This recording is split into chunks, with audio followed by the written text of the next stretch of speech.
So I wasn't on last week because I was sick. Yeah. And there was something else going on. Anyway, so Julie, Beth, and Jen decided to have a podcast party. And I still haven't heard it yet because it doesn't come out until later today. Or wait, today? Did it come out? Today. Did I miss it? Yeah, it came out today. Dang, I've been busy. So all I know, I'm kind of scared to listen to it, is it just said like boys drool and girls rule or something. I may have sent a message to the whole group saying girls rule, boys drool. Yeah. It was so much fun. Not that y'all aren't fun too. But yeah, you guys are fun podcast too. was just extra. No, that was definitely a microaggression. Extra fun. That's all I'm saying. I was sad. We wanted you to really feel left out in that. So I'm bringing my fun. This is going to be fun, Kevin. We're going to have all new sound effects, new music. Fun times. Let's get started. Welcome to episode 307. I'm Kevin Oakley, and with me today is Julie Jarnagin and Beth Russell. Hello. Hello. Who wants to start off story time today? I can start. What is a wooble? A wooble. So a wooble is a little crocheted stuffed animal, basically. So what happened was that we made new phone rules for the kids because grades were slipping a little bit. Everybody was on their phones. But when you make rules about how much you can be on screens for your kids, that means that you also cannot sit there in the evenings and scroll your phone. And so I was like, well, I need something when I don't want to read or whatever, another option to do. So I got influenced on Instagram. I don't know if you've ever seen their little crocheted, it's a little packet and it's supposed to teach you to crochet, which I learned to crochet like 10 years ago, but it had been forever and I'd never done anything like that. But they are marketing geniuses. They are so smart because number one, the little kits they send you are expensive. Like they cost more than if you went and bought your own stuff, but you don't have to figure it out. They just send it as is. Then you scan a little code and the videos are like super beginner. Like you do this step first, then you do this step, then you do this step.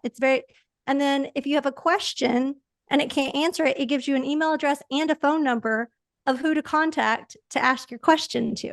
So it's very, very much like walks you through it. And then now I've learned that they always have something new because they have all these limited editions. Like they'll market to you like the Frankenstein that's only a limited time. And then I'm sure they'll come out. So they're just very smart marketers. And after I bought my first one, I was like, well, next time I make something, I'll just buy it all myself. But then you love it so much because it's so easy and they do everything for you. And it starts with the little ring and everything that I'm like, they're smart. They're smart. I'm just going to send you my money because you made it so easy and so fun. Because you're not on your phone. Is the TV on or is there music? Are we going full Pioneer, like gas lamps? No, the kids are around. So, I mean, it's like family time. They're doing whatever they're doing. So it's very, it's whatever. We're all sitting in the living room. But it was one of those things like if you can't be on your phone and you're tired at night and you just want to sit on the couch, it's like you don't want to just sit on the couch and all like stare at each other. So it's nice to have something to do. So that's been my thing is a wooble. No, so it's fun. I love it was that. A fun that thing to learn. level of follow-up and like detail that they provided and then a resource for help because I was that person that tried to teach myself to crochet. Me and my daughter were both like on a mission and we're going to learn how to do this. And I could get like the first row and the second row, but like I tried to build a square and I was just like, I keep doing the wrong thing. I'm losing count. And I'm watching this video, but it's not helping. And then I just gave up. Yeah. And then you find one video that helps and then you can never find it again, because I went through that too when I taught myself. So they're smart marketers. And now I want to try them. You're influencing me. I know. I'm influencing people. People have messaged me. I did message you. I saw it and I messaged you. I'm always the genius of artificial scarcity, which is again part of what Presale Without Fail is built around information in that case. And actually maximizing the true uniqueness of each and every home site. But like how many are they really limited by how many Frankensteins they can create for you to crochet together? No. Yeah. But it's just like the McRib or anything else. It's like back for a limited time. The Shamrock Shake, I'm sure the Grimace will be back. at some point. Yeah, more people should do it. Why not have a limited edition floor plan? Yeah. Or standard, a limited edition standard option or optional option. That's cool. I like that better than limited incentives, since the incentives are never limited. Yeah. And again, just because you're saying limited doesn't mean it has to be truly limited. It's just how you talk about it. I love it. Yep. Beth, what do you got? I had a really great conversation with a marketer this morning who is struggling to find that marriage between making salespeople feel involved and as though they have influence over not marketing, but things moving. They have contribution. They want to feel as though they are contributing and setting boundaries of what their contribution should look like. So I had this epiphany moment during the conversation of, it's like, when you have a buyer come in and they want to make a change to the house, or they want to put their own personal twist on the house, you do that within boundaries.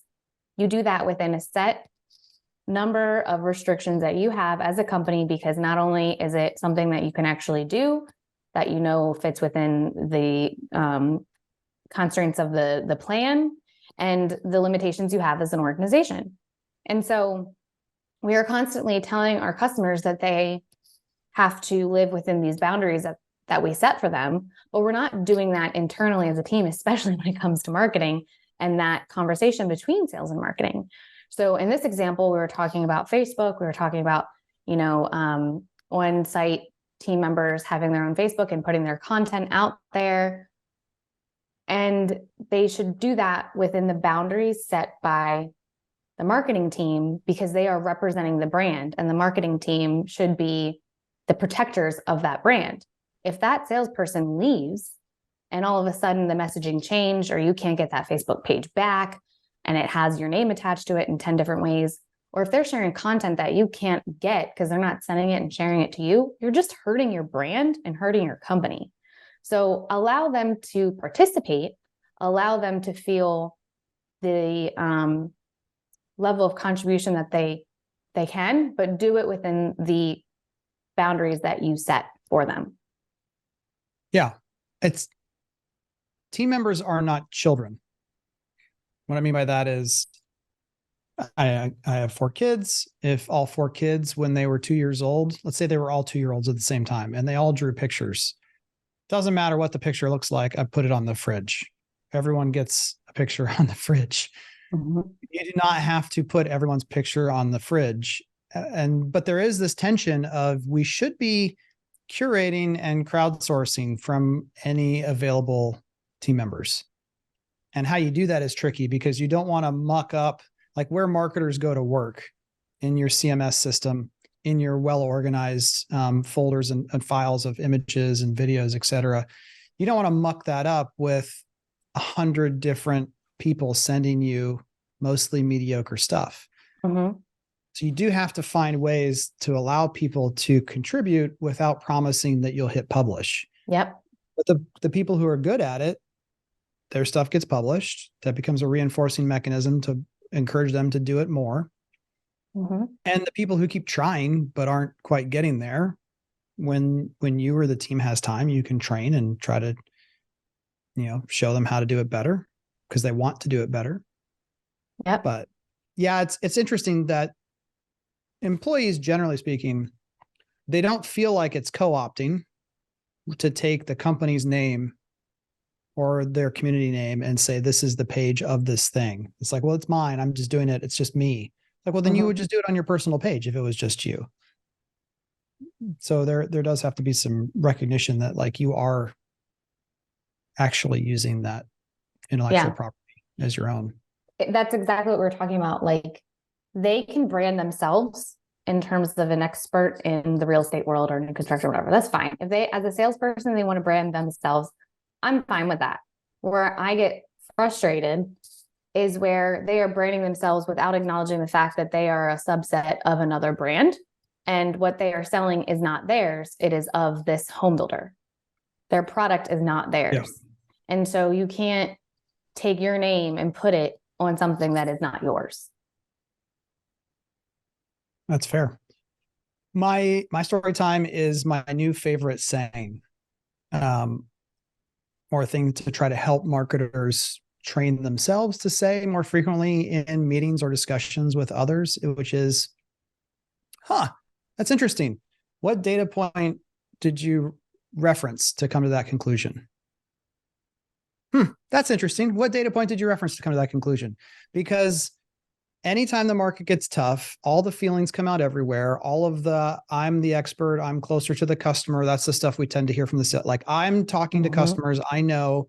Or what we heard from one individual was, I just can't believe that there's only X number of people who are interested in a new home of a certain price point to be built over the next year in this one specific location. And like, almost no matter what people tell you, I think that's a great response. Be prepared for that on my calls with you if you're listening. I feel like I would pay to just be in a room where you ask somebody that question so I could just watch. Yeah, because either they're, I mean, it's always going to be good. And not like, we're not trying to trick people, but maybe they have a data point, but they're looking at it incorrectly. Meaning, like, cancellation rate historically is one of those where people can look at that incorrectly, and they're like, we're so proud our cancellation rate is 0% this year. Maybe not something to be proud of if you're trying to, get the number of sales you want to hit. So it might just be that they have the right metric, but they're looking at it incorrectly, or they're comparing it incorrectly. So that's a teachable moment then. Like, oh, I totally understand how you came to that conclusion. It's just, there's this other nuance that let me help you understand, or, on the side, I'll send you other information about to clarify. Or they're going to say, well, I don't know. It's just how I feel. And then that just leads me back down the path of, okay, so we don't have a data point, but what you're saying is that you need help with this problem. And it goes back to taking things out of the tactical and back to the strategic level. Again, I think that to me is the healthy boundary. We want to talk strategically with partners in any silo of the organization. We want to talk strategically all the time. But just like I don't ask them, which closing technique did you use? Are you sure that was the right one? Saying, hey, I think we should use this specific platform with this kind of a budget, with this kind of a message in order to solve this challenge. That's where things go sideways. So when they don't have any data point, it's like, awesome. So really what it is you're just saying that this is a problem that you don't know how to overcome except to solve it this way. And most of the time they're like, yeah, can you help me with that? Yes, I can help you. I'm going to end up helping you by, again, separately outside of a group scenario, walking you down a different, better way to get there than maybe you initially were thinking of. But I can't think of a bad outcome of that question being answered. That's why I love it so much. No, and actually, y'all are putting together two things that I love with your story time. So, and Kevin, you know this, that Steve Shoemaker used to, when a salesperson would come to him and say, we need more signs or we need an event, he had a little form that he would give them to fill out that said, okay, like, what would it be? What would the goal of that be? What is this data? Which did a few different things. It wasn't important enough for them to even fill out. So then we didn't have to worry about it. Or it actually highlighted what is the thing they're trying to solve. And is that the best way to solve it? Or can we help in another way? Which just combined y'all's two story times to me, that it's like making them, forcing people to look at that, the data and the problem and then come up with the best solution for that. Yeah. I think it's interesting to juxtapose this in all of the branding conversation that happened around the summit this year and post, and how important that can be, and how it can lift revenue, and it can lift profitability, and it can increase absorption, and that all those things are true. And yet for something that's already been launched to the world, and you don't have that laboratory time, back to your blog post, Beth, about the drug industry and all the research and prep that goes into it. If something's already out in the wild, the actual best thing to do is to clarify in as extreme a way as possible exactly what the offering is, to let it to make it more easily discoverable by the audience that wants it. Yeah. that's always the first place to go is, are we trying to be too cute? Are we trying to overcomplicate this? Are we maybe semi-embarrassed of something that we don't want to talk about? Instead of just saying, which you would never say it this way, we are the least expensive, cheapestly built home that will allow you to have roof over your head in the school district you want. That's not a tagline anyone's going to use. Mm-hmm. But if that's what you offer, like the clarity of that speaks to a certain audience. And if there's enough of those people, then you win if it's easy enough to, but oftentimes what comes back is there isn't. Mm-hmm. And that's when people think we're just going to, Jedi mind trick them into purchasing something that they don't want or can't afford. Are you guys seeing the same in your builders data that I'm seeing? Because this came up twice today with mine, of the broad messaging incentive versus the, like you just talked about, the very specific messaging incentive right now. I have a builder one that has a dollar amount listed on their incentive. It is still converting higher than their website, but at nearly 2%, whereas another builder with a more pointed messaging about their incentive, and what I mean by that is a actual mortgage rate listed in their prime messaging, that's converting at a steady like 10% plus in comparison. And I think it's like one of the theories that I have behind that, especially right now, is that because one of the marketers just recently asked me, well, that confuses me when I see this whole page broken down of all these mortgage rates and the APR, and that's a lot for me, and that confuses me. And for me, I think a dollar amount is just easier to understand. Well, I know what $10,000 means. I know what $15,000 means. But then I reminded them that, what is this buyer seeing in their everyday life? What is all over the news right now? What is like everyone telling them, the realtor telling them, their mortgage broker telling them? It's the mortgage rates. Like that is what they are inundated with in everyday life, especially if they're searching for homes. And so when they see this very specific messaging of a lower rate, they're like, oh, wait, that's interesting. And psychologically, they're more likely to click on it because they know what that means versus what does $10,000 my way mean to me? How is that going to help me right now? I think the real problem is that people don't understand when things need to be handed off to the next part of the process. Mm-hmm. And what I mean You've by been that, waiting to use that. I have. I don't use the negative. I have like them grouped by positive and negative sounds. And I just don't use the negative sounds very much because people sometimes accuse me of being glass half empty, which I think is insane. That's not how I live at all. But they want the landing page to sell the house and overcome objections. We talk about this in the world of online sales all the time. The whole point is to have a conversation that moves people forward and makes that connection to on-site sales. Mm-hmm. That's the goal. That's also the goal of everything you're doing from a marketing and advertising standpoint. And yet, again, and this is the theme that I think is going to continue until sales become easier, is right now the challenge is that sales management or sales VPs are getting more involved in messaging as well. Mm-hmm. And they're like, no, you have to overcome this objection on the landing page and get a lead, because we just don't want more conversations with people. We want conversations with people who are ready to buy. Yeah. Because that's what I keep hearing in the data and the qualitative conversations is the vast majority of builders, I would say 80%. No, we still have plenty of activity. We have plenty of activity on site in particular. We have enough appointments. Mm-hmm. We just can't get that final conversion to take place. And so that's where you just have to help everyone understand that the point of the promotion or the incentive is to begin a conversation, not to get them to the point where they're just ready to sign the dotted line. So I would say, Beth, that you don't have to have an either or, but like anything else, we should constantly be saying, do you want to dig into more of this on your own? Or are you just ready to go do the fun stuff and make the connection and take the next step and go on site or have an appointment?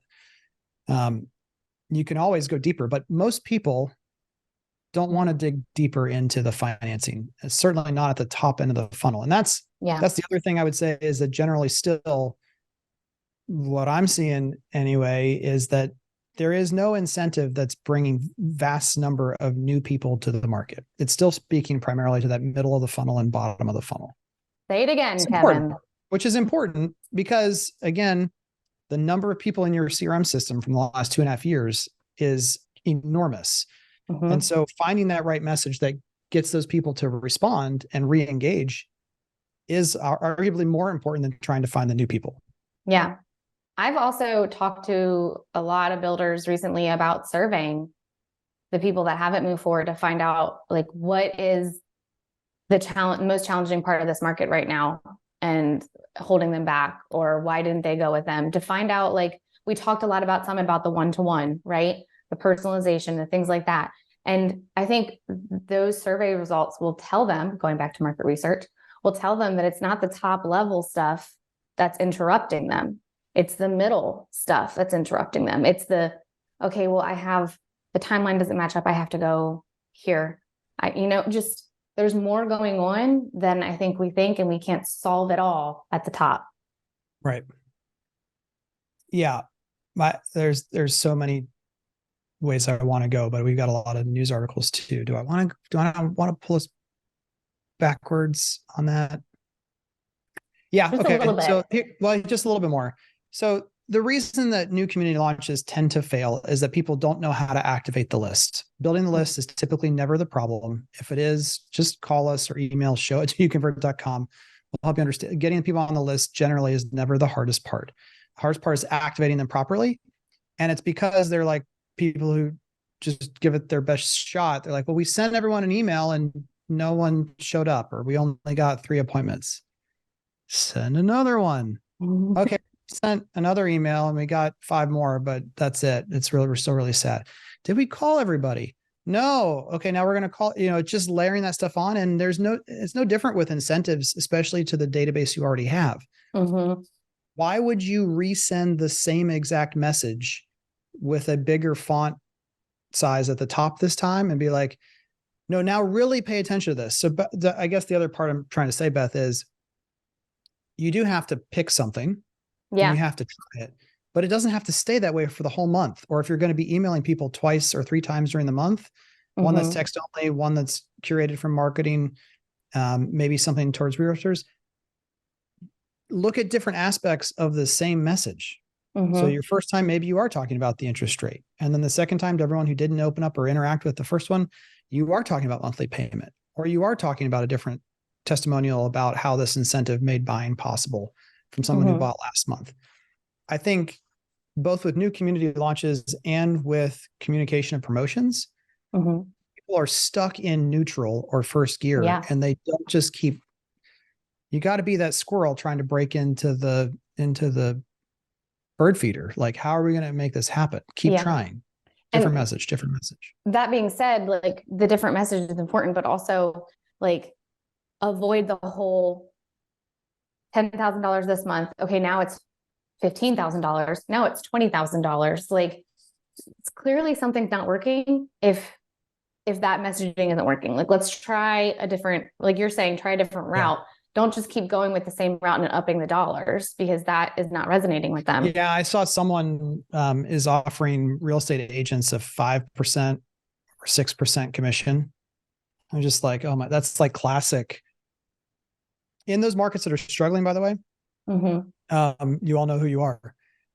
All of the builders that we work with have said, yeah, I've reached out to the general real estate community, and they're all like, we got no buyers for you. Like there's no one here. We don't have anyone to work with ourselves.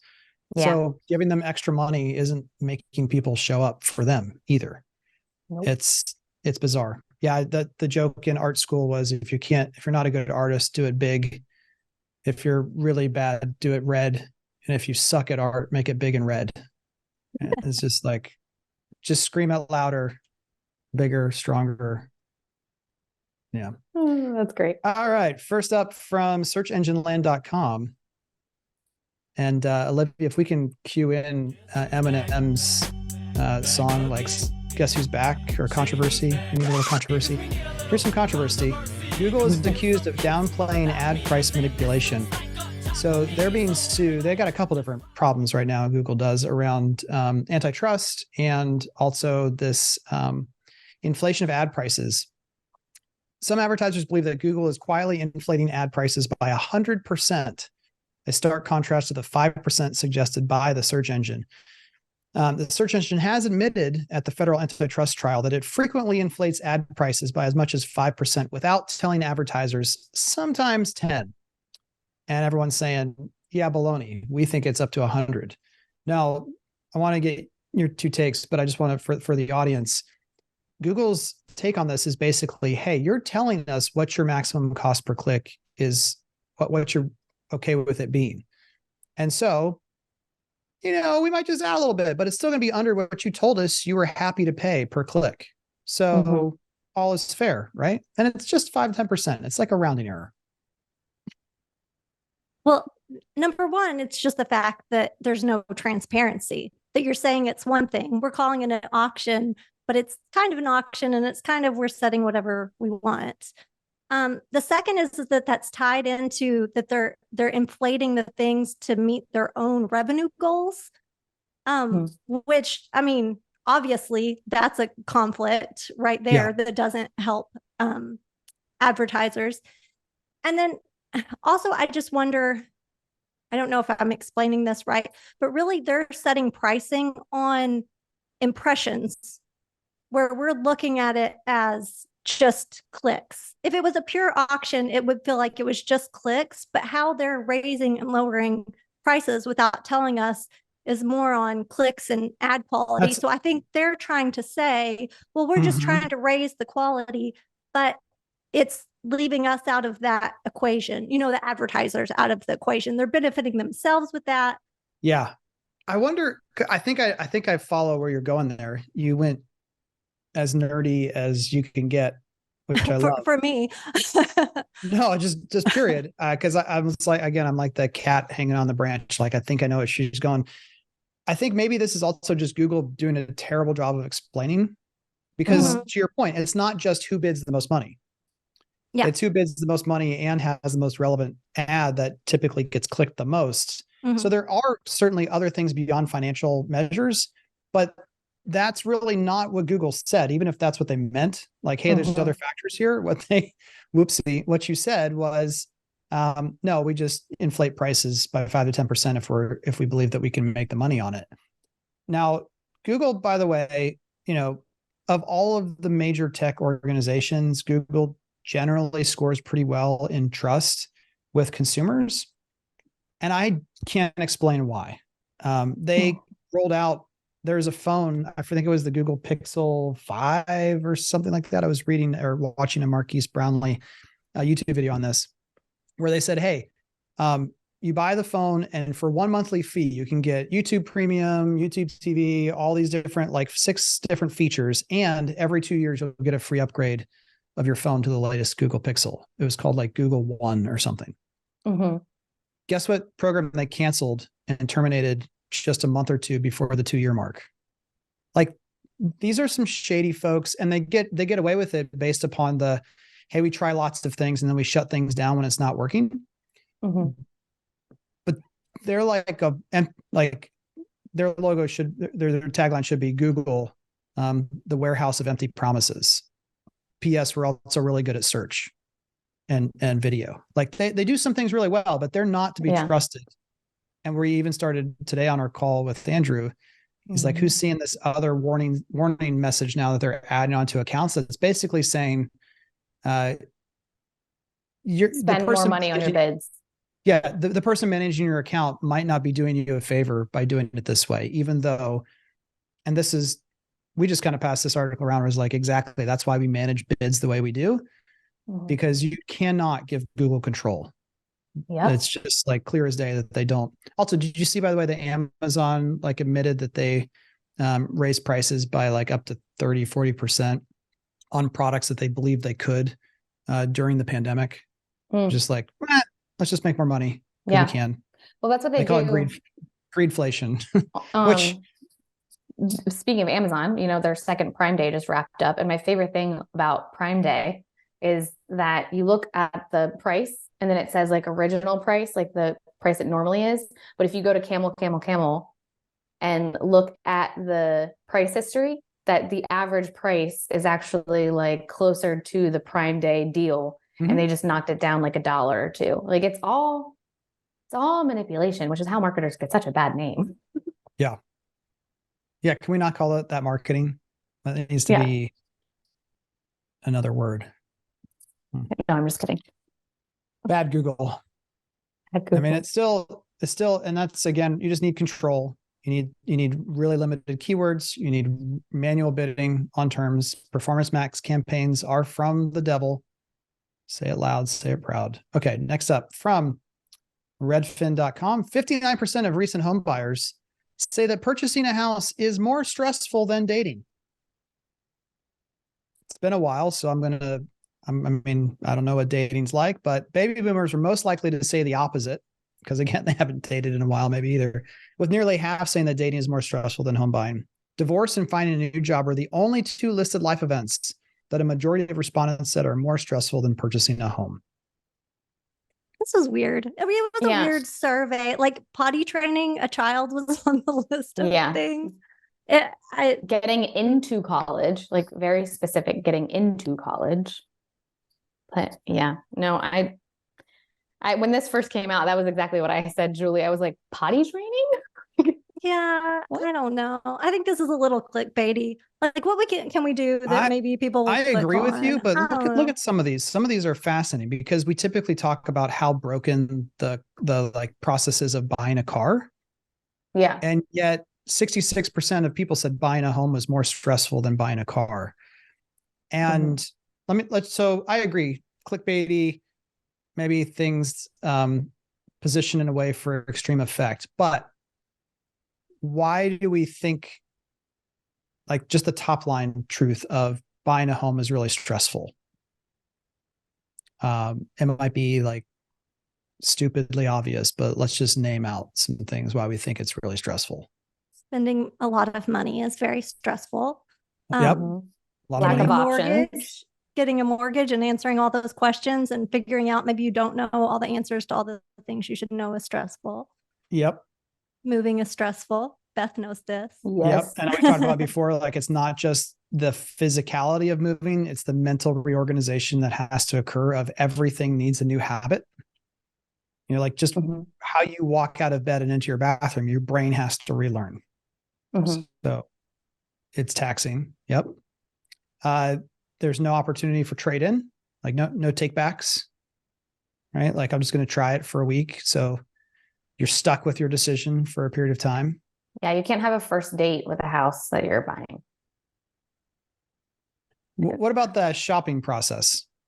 Like that's all the stuff after you buy or as you're buying, but that's where you're like lack of options, Beth. Yeah, lack of options right now. I mean, to the approval of many builders, that new construction is the way a lot of people are going, just because the lack of resale inventory available or affordable resale inventory that's available, and affordable factoring in mortgage rates, of course. And just like, okay, well, if I have to move, what is out there? And I'm seeing on my street right now, the trouble of selling their house. If they have to sell their house in order to move to this new house, that is very stressful. I think just the interaction with humans generally is not good. Like I'm just saying, again, getting phone calls to be returned, getting questions answered, feeling like you're not a bother when you do have a question or need an answer. That's a whole other can of worms. So I guess to me, the bigger thing that I think is interesting to think about in relationship to this article is the reason, how much of this is stuff that we could be doing better versus to a lot of things we went to early on of it's a lot of money. It's a big decision. You can't redo it quickly. Those things we can't necessarily change, but like if a builder did all the things, just all the things to make the experience as good as possible, do you think home buying would still be top of the list other than dating? I don't know. I don't know how to answer that. Yeah. And because without biases. Exactly. And because it's not just home builders too, it's the existing world too. So we can fix our little, or we can try to fix our little corner of the world of home buying. But can we fix, dealing with realtors and losing out on a house you thought you had, and the mortgage process? Some people would say I'm being stubborn on like sitting on this awkwardly, but let me just shift it to something else that you both know way more about than me. Giving birth to a child, is that stressful? Yes. Yeah. Like I don't know the situation where it isn't, because, and again, from my stupid vantage point, it's like we've had great hospital experiences, we've had good nurse experiences, we've had good food experiences, we've had good comfortable beds, like all the things you can take, but there's still, because of the amount of change involved. I actually don't, I'm not trying to go negative, but I don't think I think the stress will always be there. It's how you manage and respond to the stress versus trying to take it away. Maybe that's where I think a lot of the focus is like, we're going to do these things and remove all the stress. Well, and a lot of the stress is the uncertainty of not knowing how it's going to go. So it's going to be, even if it goes great, even if your house has no problems, you don't know that beforehand. So you're going to stress about all the problems that can happen before it happens.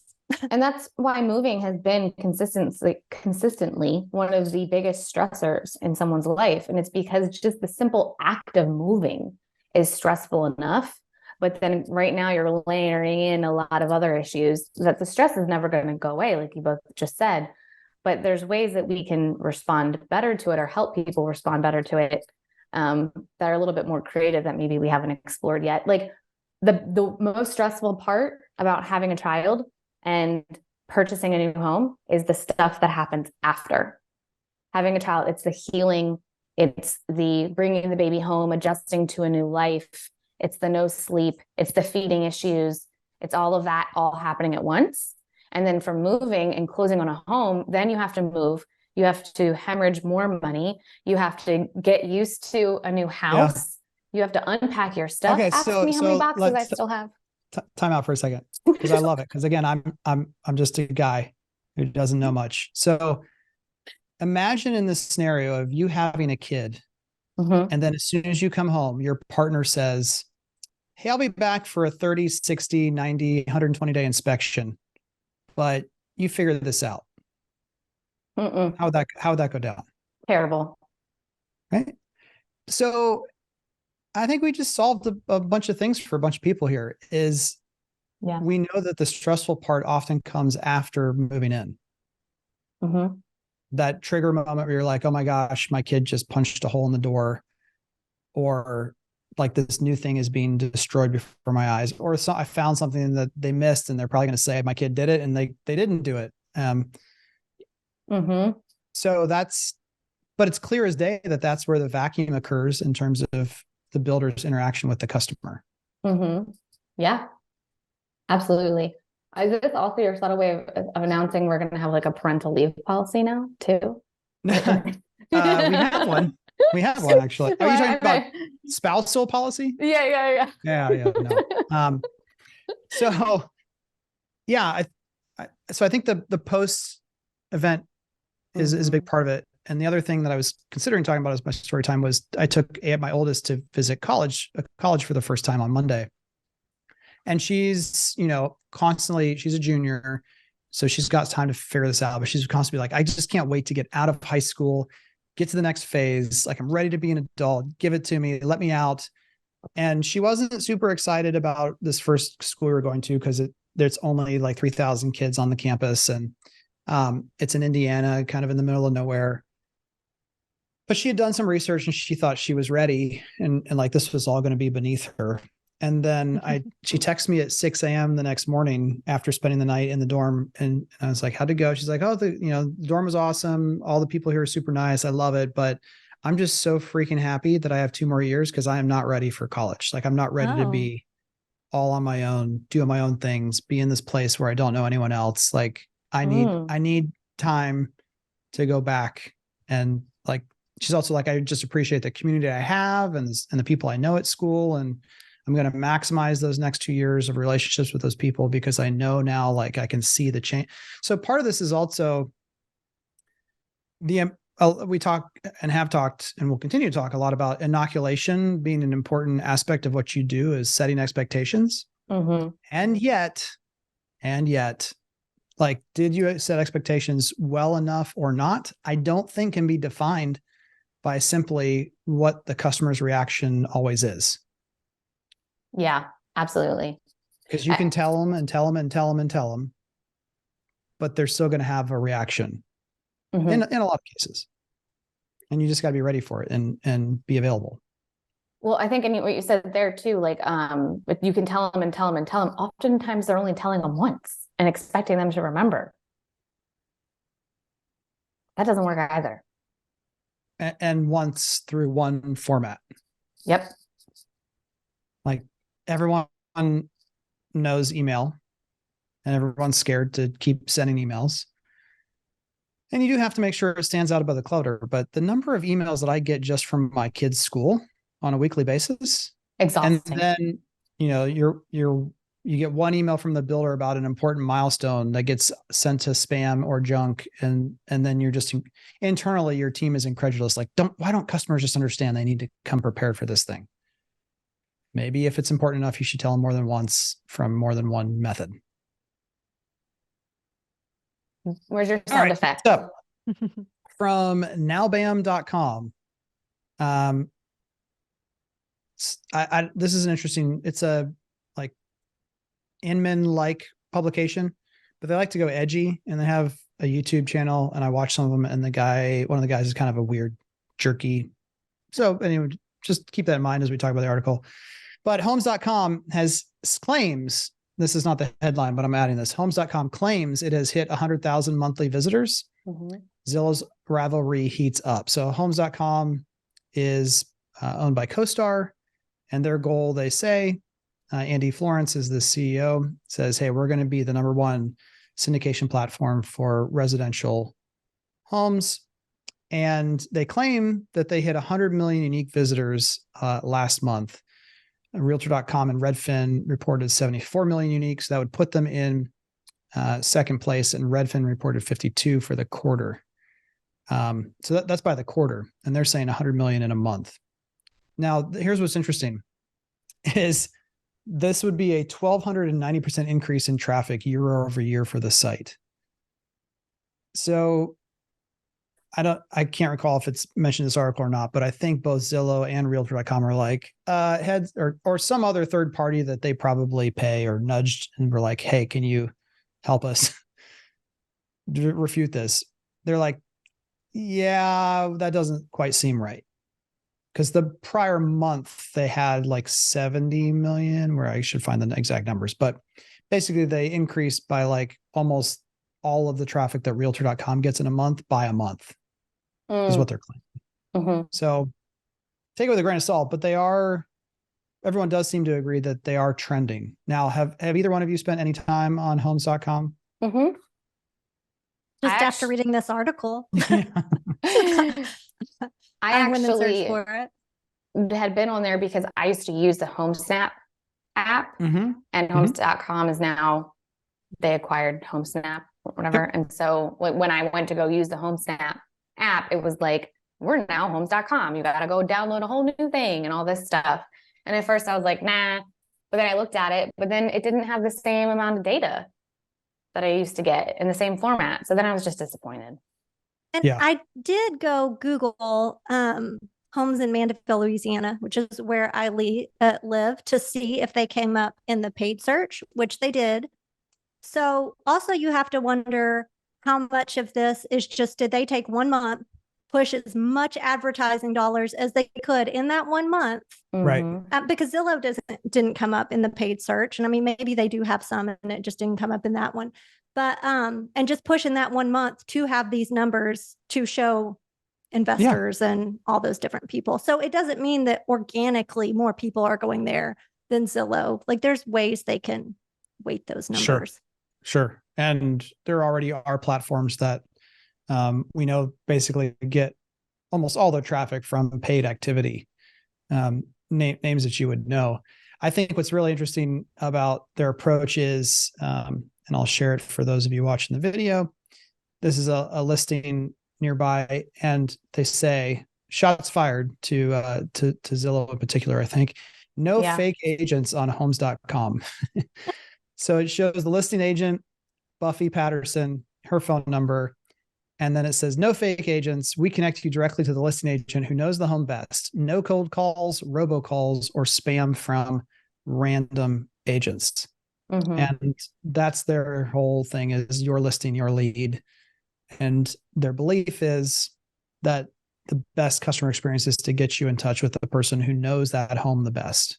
Now, are all agents the kind of agents we want to work with, who really do know the home they list really well inside and out? Not necessarily. I think that's the first kind of flaw.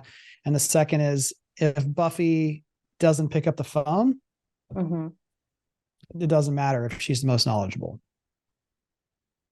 So it'll be interesting to see how their strategy pushes out. But from a consumer standpoint, I appreciate that message better than the message that they're pushing. And I even just sent you all in the chat that we'll have to provide on the notes, but on their website, they are pushing the same message of, we are the fastest growing site in the industry. They have all these graphs and all this stuff of why they're so much better and they're moving so much faster. But like what you just said is like way more interesting to me from both a realtor and consumer standpoint, because I can't tell you how many times we would be moving and I'm just frantically trying to get any listing information that I can get before I talk to a realtor, because I like to do my own research. And I would accidentally submit the question on Zillow's like promoted realtor versus the actual listing realtor. And most people don't know that you have to like go into the list. There's like a small, very particular place you have to click to actually get in touch with the realtor that is listing the property, both rental and resale. So I like that part from a consumer standpoint. Yeah. If again, that person ever responds to you. Yeah, true. They seem like, and anyone from homes.com who wants to come on the podcast would love to have you to talk through this. It seems like they're just on the offensive to try to like swing as hard as they can and see what sticks. Like just putting on here millions of free leads, billions in commission value. Yeah. What's the data point you're using for that? Yeah. Good job. We're gonna use Kevin's question. Yeah. It's like millions of free leads delivered since 2004 for HomeSnap or someone like, what does that mean? Yeah. It's giving desperate. Yeah. Speaking of desperate, from CNBC.com, the housing industry, in air quotes, urges Jerome Powell to stop raising interest rates or risk an economic hard landing. This, whenever this stuff happens, I'm always just like, are we really spending time on this? I mean, I guess people should do it. It probably is helpful, but the National Association of Home Builders, the Mortgage Bankers Association, and the National Association of Realtors all wrote to the Fed to convey profound concern about the industry. The group asked the Fed not to contemplate further rate hikes and not to actively sell its holdings of mortgage-backed securities. Not selling securities would, in theory, help hold down mortgage rates. And obviously not increasing short-term rates might also help mortgage rates. But it just is like, Jerome Powell doesn't work for you. So it's kind of like my neighbor. If I had a neighbor who would be like, hey, I'm going to write you a letter and I'm also going to get the local butcher to sign on. And we would like you to chop down that tree because we just think that tree is ugly. I'd be like, that's cool. You don't own my land. So no, like what does this really do? And Great also, question. Aren't they all, I think all these three industry things are also actively running messaging saying there's never been a better time to buy. It's like, wow, how's it both? I don't know. Can you tell I don't like political anything? Yeah. They had lobbyists that needed something to do. It was like when all the people came together against AI. They wrote the letter against AI when like they've used AI forever. You know, it's kind of the same feeling. Right. Also, the people who are against AI are the people who are already leading the field in AI and would like all competition coming from other places to be harder. Yeah, it's like a different version of that. For those of you who are playing along at home with the AI game, like what Meta is doing with Llama 2, which is an open sourced LLM, is basically trying to say, hey, we're going to, if you're going to try to make it hard for the little guys to compete against you, we're just going to make open source AI software available for people to use that will build, almost taking a play out of Google's playbook with Android. Like, yeah, in Nokia, you stink at building software to run phones. We'll just build software for you because we're a software company. Okay, moving right along from Inman, Remax becomes the third major firm to distance itself from NAR. Announcing details of its settlement in the Bombshell Commission lawsuit, the franchisor said agents and brokerages have the freedom to set and or negotiate commissions as they see fit and will no longer require realtor membership as part of working with them or for them. So that follows Redfin, Anywhere, and now Remax, all saying NAR, we're not sure that we can continue. Well, they're saying we're not going to require membership. Now, all these, remember, they in places, and we're going to have Rob Hahn back on to talk a little bit more about this. For those of you who couldn't come to the summit or missed his session, because a lot of people were sad that they had missed that one. Afterwards, you thought it was going to be boring, and then it really wasn't boring, and everyone was talking about it, and you missed it. But there's a lot of MLSs that require realtor membership in order to access the MLS. And so that's kind of one of the next battlegrounds to come, is if that holds, or whether people will relent in hopes that the Department of Justice will stop pushing things to change. So any other thoughts, insights on this one from either of you? Just that finally the flood, I feel like everybody's been talking about this for the last year or two. And finally, once the floodgates kind of opened, people are following. So it's interesting to see movement on it. And instead of just talking about things, it's like people are actually starting to take a little action. Whether that really makes a difference in how things work yet, but I think eventually they're getting there. Yeah. That's exactly what we were talking about last week, is just, okay, Redfin was the first, now what's next? And now we're starting to see the domino effect happen a little bit. Redfin's was voluntary is the one distinction. Redfin's was voluntary. Anywhere and Remax is part of the settlement they reached on those lawsuits. So they both agreed to pay millions of dollars in fines or in settlement funds, and then also say we won't make this happen. So that's where some people are like, Redfin was just doing it to try to get as far away from this as possible because they don't have much cash to give in a settlement anyway. There's lots of unintended consequences that might happen from this. One example that Rob gave was, okay, so in theory, being able to put, I'm not going to offer any money to the other agent in the transaction, sounds like it'll be good to consumers and it'll prevent steering. But actually, it might make steering worse, was his scenario of like, okay, if we all, the three of us work in the same office, I'm not going to pay anyone from, Keller Williams anything, but everyone else in the Oakley team, like if you bring me one of your buyers, we'll figure something out. I'll tell them like, hey, this whole thing is good enough that you should pay them some money in addition to as part of the deal. So it actually could make things worse, not better, on the steering front. So I'll let Rob tell the rest of that.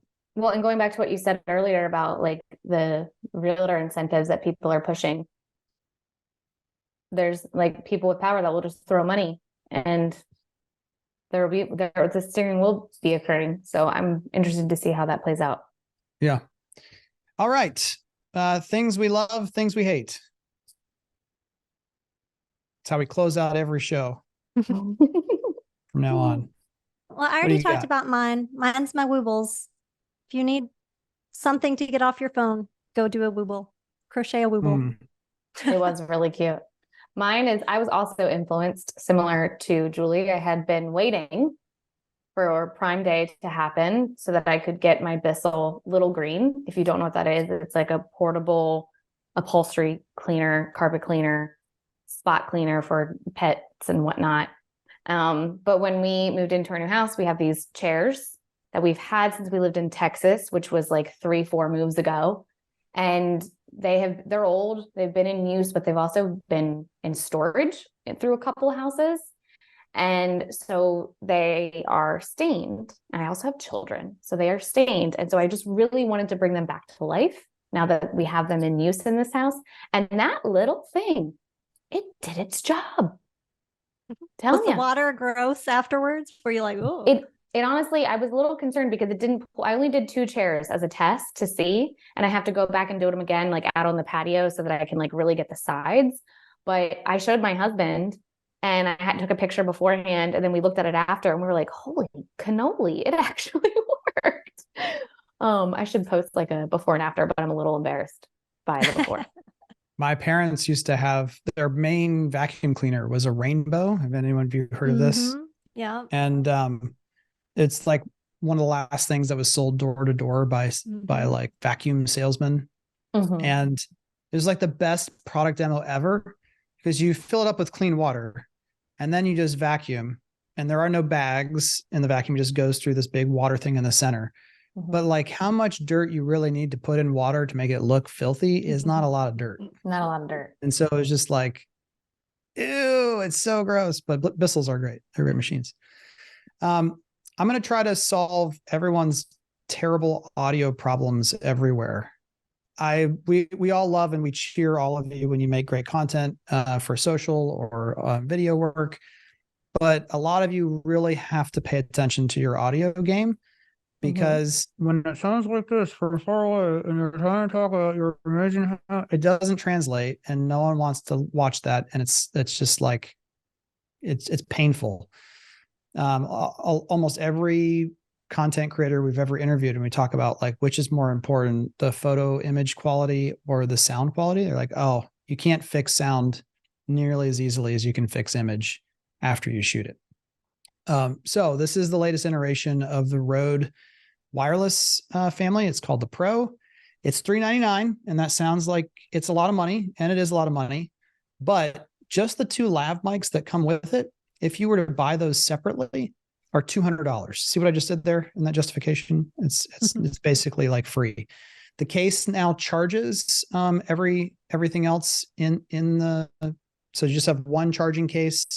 An accessories case, you get 2 different receivers and 1 transmitter. So you put the 1 transmitter on your camera, and it comes with all the cables to attach this to an iPhone with a lightning cable or USB-C in Android.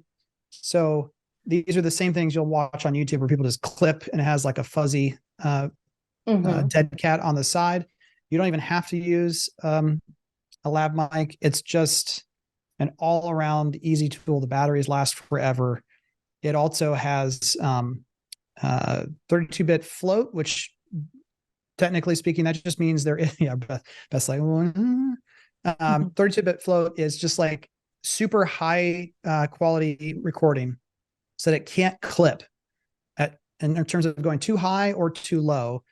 It can cover all of the sounds and give you the chance in post to choose what you want or don't want. So no more someone screaming in it, just going crazy.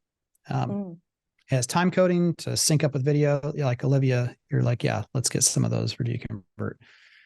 It's awesome. It's what everyone should have if you're doing any consistent amount of video work out on the field, especially.